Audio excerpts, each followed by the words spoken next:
دہشت گردوں کو کسی صورت رعایت نہیں ملے گی، وزیر اعلیٰ بلوچستان کا امن دشمنوں کو دو ٹوک پیغام۔ پریس کانفرنس میں کہا بلوچستان میں قیام امن کے لیے اقدامات کر رہے ہیں، ریاست کی ریٹ کو کسی صورت چیلنج نہیں ہونے دیں گے۔ دہشت گرد جہاں زیب نے ہتھیار ڈال دیے، دیگر ساتھی آپریشن میں مارے گئے۔ دہشت گرد جہاں زیب دال بندین میں ہتھیار اور دیگر مواد سپلائی کرتا تھا، سرفراز بگٹی نے دہشت گردوں کے خلاف سخت ترین فضائی اور زمینی آپریشن پر زور دیا۔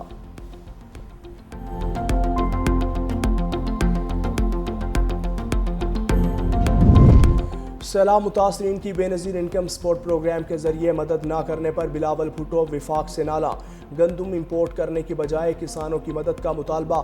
چیئرمین پیپلز پارٹی نے کہا معلوم نہیں نون لیگ نے BISP کے استعمال پر یو ٹرن کیوں لیا، ایسا لگتا ہے وفاقی حکومت انا کی وجہ سے فیصلے کر رہی ہے۔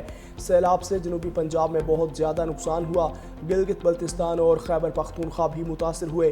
پوچھنا چاہتا ہوں جنوبی پنجاب کا کیا قصور ہے؟ وفاق کو عالمی سطح پر امداد کی اپیل کرنی چاہیے تھی۔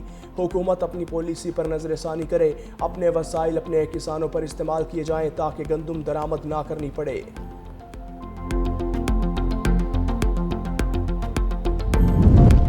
سندھ حکومت کا خواتین کو با اختیار بنانے کے لیے مثبت اقدام، خواتین میں مفت پنک سکوٹیز کی تقسیم۔ چیئرمین پیپلز پارٹی بلاول بھٹو زرداری کا کہنا تھا پیپلز پارٹی خواتین کے ساتھ کھڑی ہے، خواتین کو با اختیار بنائے بغیر ملک ترقی نہیں کر سکتا۔ پرائیویٹ سیکٹر کی شراکت داری سے سندھ میں مزید منصوبے لائے جا رہے ہیں، سندھ میں پنک ٹیکسی کی سروس بھی متعارف کروائیں گے۔ وزیر اعلیٰ سندھ مراد علی شاہ کا کہنا تھا شہید محترمہ بے نظیر بھٹو خواتین کو با اختیار دیکھنا چاہتی تھیں۔ سینئر صوبائی وزیر شرجیل میمن نے کہا خواتین کی خود مختاری میں آج تاریخی دن ہے، پیپلز پارٹی قیادت کی رہنمائی اور VN کے بغیر یہ ممکن نہ تھا۔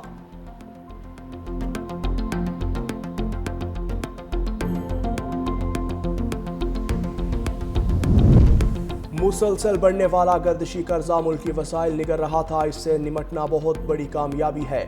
وزیر اعظم شہباز شریف کی IPPs کے ساتھ کامیاب مذاکرات پر وزیر توانائی کی سربراہی میں ٹاسک فورس کی تعریف۔ ویڈیو لنک پر خطاب میں کہا کہ معاہدے کے لیے فیلڈ مارشل سید عاصم منیر نے کلیدی کردار ادا کیا۔ MD IMF نے پاکستان کی معاشی بہتری کی تعریف کی۔ بجلی کے شعبے میں لائن لاسز بھی ایک بڑا چیلنج ہے، اگلے مرحلے میں لائن لاسز کے مسئلے پر توجہ دی جائے۔ وزیر خزانہ محمد اورنگزیب نے کہا گردشی قرض کا حل توانائی شعبے کے دیرینہ مسائل کے حل میں بڑی پیش رفت ہے۔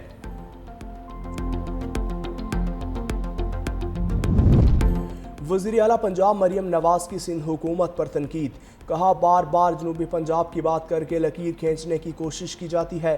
صدر آصف علی زرداری پیپلز پارٹی کے ترجمانوں کو سمجھائیں سندھ میں کیا حال ہے، بات نہیں کرنا چاہتی۔ وزیر اعلیٰ پنجاب کا DG خان میں الیکٹرک بسز منصوبے کی افتتاحی تقریب سے خطاب، کہا ڈیرہ غازی خان کے لیے 101 بسوں کا تحفہ لائی ہوں، لیا مظفر گڑھ راجن پور توسا کوٹ ادو میں الیکٹرک بسیں چلیں گی، خواتین طلباء اور بزرگوں کے لیے مفت سفر ہوگا۔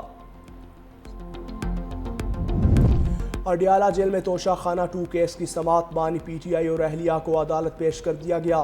استغاثہ کے 2 گواہان پر بشرا بی بی کے وکیل ارشد تبریز کی جرا مکمل، بانی PTI کے وکیل کو حسین فیصل مفتی پیر کو جرا کریں گے۔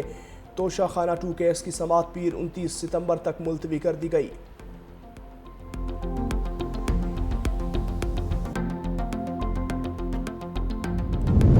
اسٹاک مارکیٹ میں کاروبار کا بلند ترین سطح پر اختتام، 1,59,000 پوائنٹس کا سنگ میل عبور، 100 انڈیکس 1,43 پوائنٹس بڑھ کر 1,59,280 پوائنٹس پر بند۔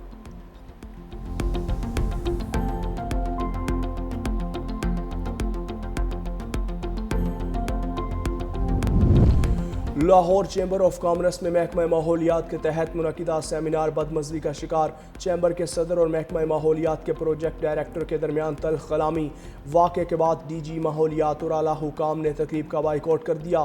چیمبر کے صدر مینا ابوذر شاز اور محکمہ ماحولیات کے پروجیکٹ ڈائریکٹر کے درمیان تلخ جملوں کا تبادلہ بھی ہوا۔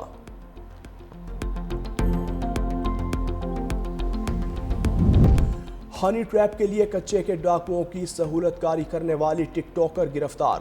عروسہ سرنگی پر شہریوں کو ہنی ٹریپ کر کے کچے بلانے کا الزام۔ ٹک ٹاکر کا تاوان کی رقم سے کمیشن وصول کرنے کا بھی انکشاف۔ گرفتار خاتون ڈاکوؤں کے مختلف گینگز کے ساتھ رابطے میں تھی۔ کشمور پولیس نے سرکار کی مدعیت میں مقدمہ درج کر کے کارروائی کا آغاز کر دیا۔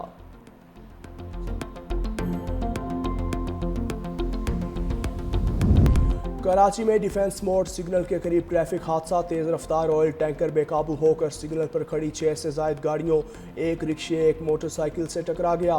حادثے کے نتیجے میں 2 خواتین، ایک بچی سمیت 5 افراد زخمی، جنہیں فوری طور پر چیپا ایمبولینس کے ذریعے جناح اسپتال منتقل کر دیا۔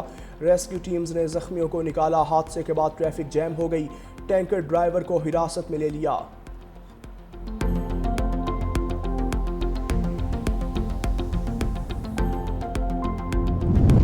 کراچی میں پولیس اہلکار کو دوران ڈکیتی گولی مارنے کا واقعہ۔ سی سی ٹی وی فوٹیج سامنے آ گئی۔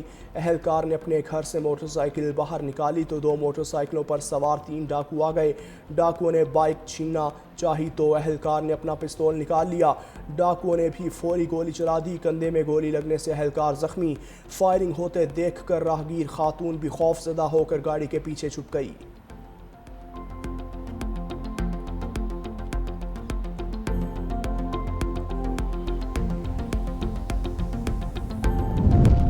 بھارتی کپتان سوریہ کمار یادیو کو سیاسی بیان بازی مہنگی پڑ گئی۔ بھارتی کپتان نے پاکستان کے خلاف فتح کو پہلگام میں مرنے والوں اور بھارتی فوج کے نام کیا۔ ذرائع کے مطابق سوریہ کمار کے خلاف آئی سی سی آج سماعت کرے گا۔ بھارتی کپتان کے خلاف پی سی بی کی شکایت پر ریچی رچرڈسن فیصلہ سنائیں گے۔ بی سی سی آئی کی جانب سے پاکستان کے خلاف شکایت پر سماعت ریفری اینڈی پائی کرافٹ کریں گے۔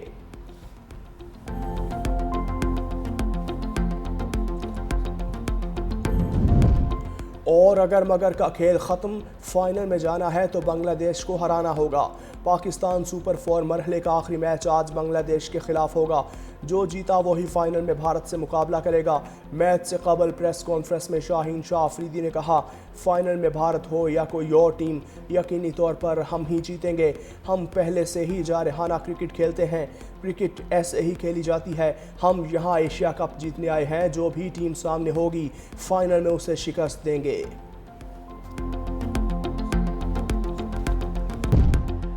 ترجمان سندھ حکومت سعدیہ جاوید کا فاروق ستار کو کرارا جواب۔ کہا کہ ایم کیو ایم کی سیاسی حقیقت سب کے سامنے ہے۔ جھوٹے مینڈیٹ پر سیاست زیادہ دیر نہیں چل سکتی۔ گزشتہ 10 سال سے وفاقی حکومت کا حصہ رہنے کے باوجود کراچی کے لیے کوئی عملی خدمت سامنے نہیں آ سکی۔ ان کی سیاست ہمیشہ نعروں اور بیانات تک محدود رہی۔ اگر کراچی کا درد ہے تو K4 منصوبے کے لیے وفاق سے فنڈز لے کر آئیں۔ سندھ حکومت اپنے منصوبے مکمل کرے گی، چاہے کوئی شور مچائے یا تنقید کرے۔